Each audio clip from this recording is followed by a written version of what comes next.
This is what Allah gives us the reminders. Abu Abdullah Muhammad ibn Ahmad al-Qusri relates that in Istanbul, there was a governor, he died. They dug a grave for him. When they were on the verge of lowering this body inside the grave, do you know what they saw inside the grave?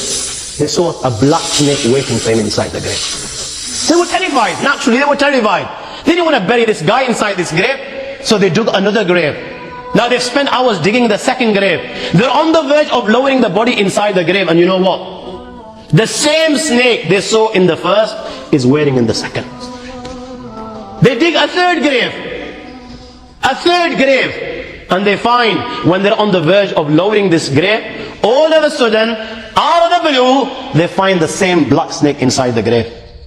I ask you, my young friends, you know, on that particular occasion, that narration, what do you think it suggests? How many graves do you think they dug on that day? 4, 5, 6, 7, 8, 10, 15, 20, 25, 30 graves. The narration says that on that day, they dug about 30 graves. Every time the grave was dug and they were on the verge of lowering this body inside the grave, they would find the same black snake waiting.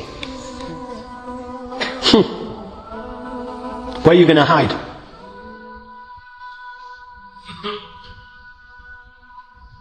It doesn't come any clearer than this. Where are you going to hide? Where? Allah. You know, even when you've gone 6 foot under, you can't get away.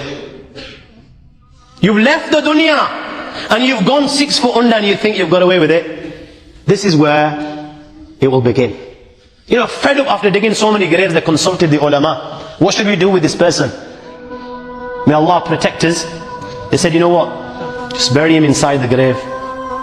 Leave the rest to Allah subhanahu wa ta'ala. And they buried it.